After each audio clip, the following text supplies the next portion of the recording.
Cerita ini merupakan rangkuman dari cerita nyata yang diangkat sebuah film, yaitu Petaka Gunung Gede. Bagaimana cerita selengkapnya?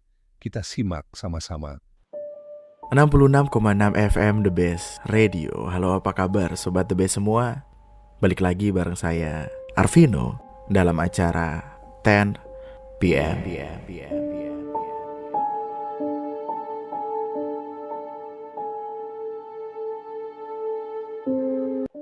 Mari kita simak ceritanya sama-sama. Pasang telinga, buka pikiran, and let the fear creep inside you.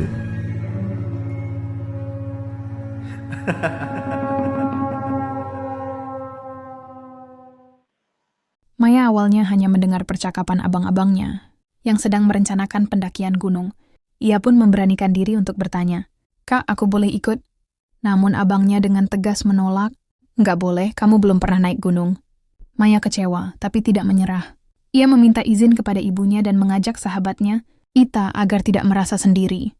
Setelah mendapatkan izin, mereka akhirnya bergabung dengan rombongan yang terdiri dari 7 orang, Indra, abang Maya, Ita, Yasin, Ari, Ikram, Oleng, dan Maya sendiri. Mereka berangkat tengah malam dengan menumpang mobil pickup menuju base camp di daerah Bogor. Setibanya di sana sekitar pukul 03.00 pagi. Mereka beristirahat di salah satu warung kecil. Saat itu Ita tiba-tiba berkata, "Wah, aku lagi haid nih."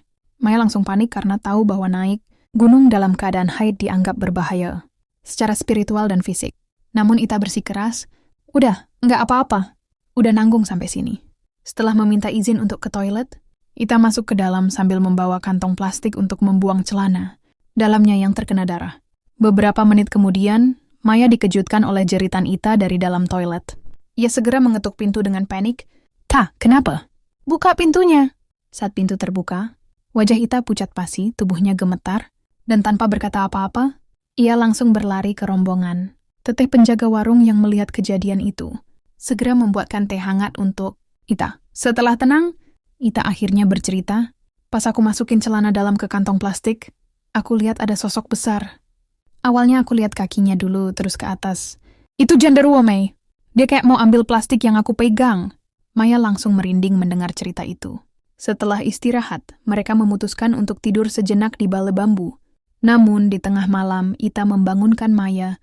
"Mei, itu di jalan, matanya merah banget." Maya yang setengah sadar mencoba menenangkan Ita.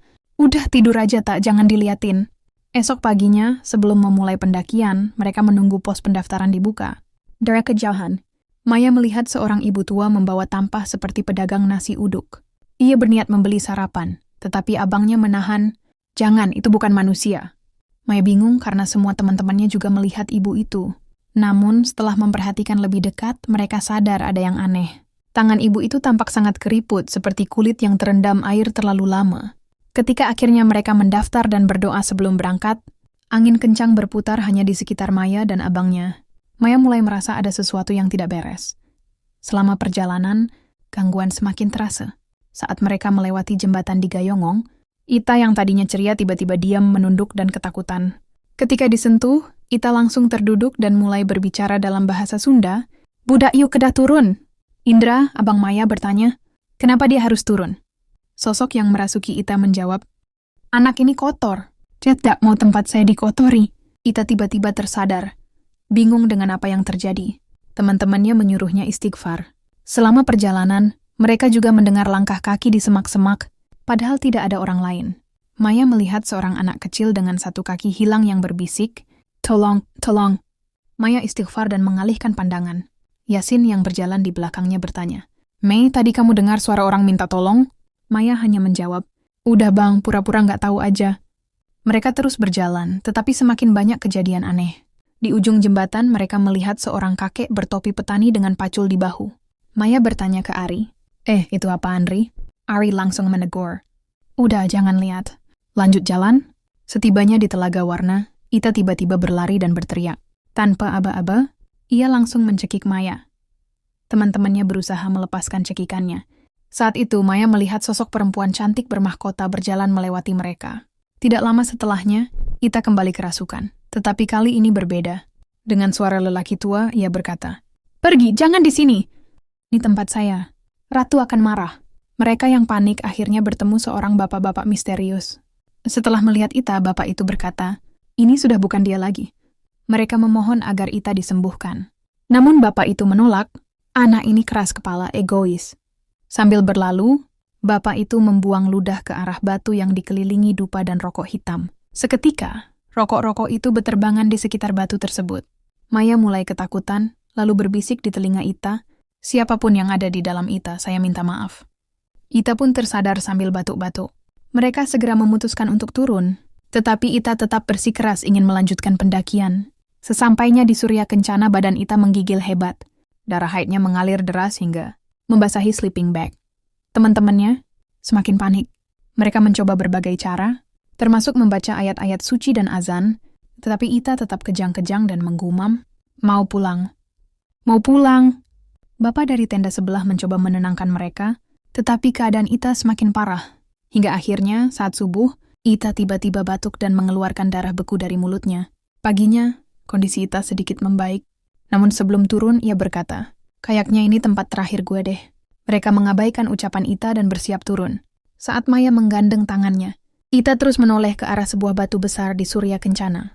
Dalam perjalanan, Ita kembali berbisik, nanti Maya kalau kesini lagi pasti nangis.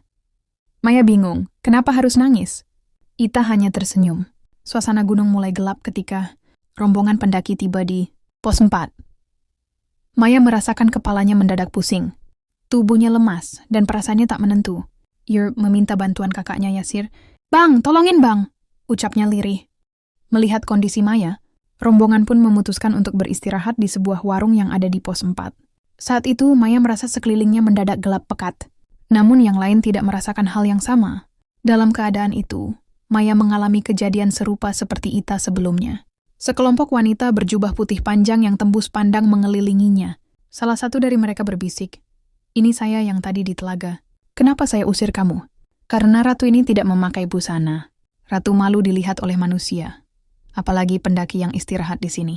Tiba-tiba, sosok kakek tua yang sebelumnya merasuki Ita di telaga muncul kembali. Dengan membawa tongkat, ia berteriak, ambil dan bawa pulang. Maya bingung, tidak memahami maksud dari perkataan tersebut. Seketika ia tersadar. Rombongannya telah tiba di warung pos 4. Dan penjaga warung itu berkata, Neng mending cepat turun aja. Di sini siapapun yang bisa melihat hal-hal seperti itu, pasti mengalami kejadian seperti ini. Jangan istirahat sambil duduk, minum saja sambil berdiri. Saat rombongan turun ke pos 2, tiba-tiba Ita berkata, Mei, kayaknya ada yang ketinggalan deh. Apa? Tanya Maya. Aku nggak tahu, tapi aku merasa sakit. Seperti ada yang tertinggal di atas, jawab Ita dengan raut wajah bingung. Di tengah perjalanan turun, Yasir tiba-tiba berseru, Mei, kayaknya kita kurang 1 orang. Coba kita hitung lagi. Rombongan pun menghitung jumlah mereka. Ada 7 orang, tetapi entah mengapa terasa seperti ada yang kurang atau justru bertambah. Suasana menjadi tegang. Ayo kita jalan terus tanpa komunikasi apapun sampai bawah, kata Ari tegas. Semua sepakat. Setelah tiba di bawah, mereka merasa lega. Mereka pun mampir ke sebuah warung untuk makan. Namun tiba-tiba Ita menangis.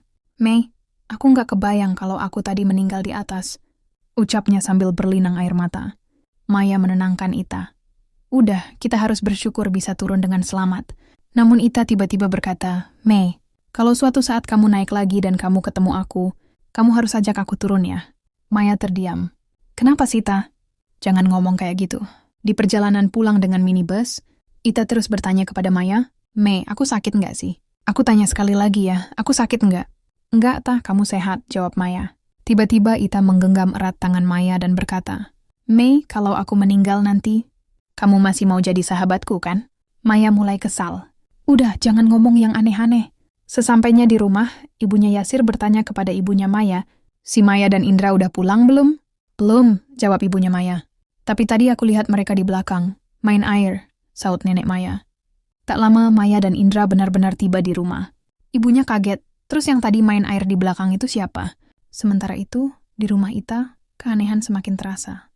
Saat Maya mengantar Ita pulang, ibunya Ita menatap Ita dengan tatapan aneh, lalu berkata, kok yang kamu balikin bukan anakku? Aku butuh anakku, bukan dia. Maya bingung. Ita hanya diam dan langsung masuk ke rumah. Ayahnya Ita berkata dengan nada tegas, ini nggak beres. Malam harinya, telepon rumah Maya berdering. Itu dari ibunya Ita. Maya, tolong ke rumah, Ita nangis terus. Setibanya di rumah Ita, suasana sudah ramai. Ita duduk sambil menjambak rambutnya sendiri. Tubuhnya gemetar. Beberapa orang menahan tubuhnya. Seorang ustaz mulai membacakan ruqyah. Ita tenang sebentar, tapi tetap tak mau berbicara. Saat ditanya oleh ustaz, Ita hanya memainkan kukunya sambil menatap kosong. Kalau anak ini ada salah, maafkan dia. Kita sama-sama makhluk Allah, ujar sang ustaz. Namun tiba-tiba Ita melotot dan mencabut kukunya sendiri. Semua orang panik. Ayah Ita segera menelepon ambulans. Di rumah sakit, Ita terus mengamuk. Ia bahkan harus diikat di tempat tidur. Para dokter kewalahan. Seorang suster berkata, "Bu, ini anaknya ketempelan. Bius pun enggak mempan." Ayah Ita marah besar. "Tangani anak saya dulu," bentaknya. Dokter mulai memberikan penanganan. Namun ayah Ita tetap tak terima. "Ini harus saya bawa ke jalur hukum," katanya. Esoknya, Maya dan teman-temannya kembali ke rumah sakit. Ita terlihat lebih tenang, meskipun tangannya masih terikat. Maya mencoba mengajaknya berbicara. "Ta, kamu udah makan?" Ita menggeleng, air matanya menetes. "Jangan tinggalin aku ya dalam kondisi apapun." Maya terdiam. "Aku nggak akan ninggalin kamu, Ta." Tiba-tiba Ita berkata, "Semalam aku mimpi didatengin 2 orang tinggi besar. Aku nggak bisa lihat wajah mereka." Kondisi Ita membaik di hari ke-6. Perutnya yang sebelumnya membesar mulai mengecil. Ikatannya dilepas. Ita mulai makan lebih banyak. Saat Maya hendak pulang, Ita berucap, "Ikhlasin ya bajumu buat aku. Besok aku mau pulang."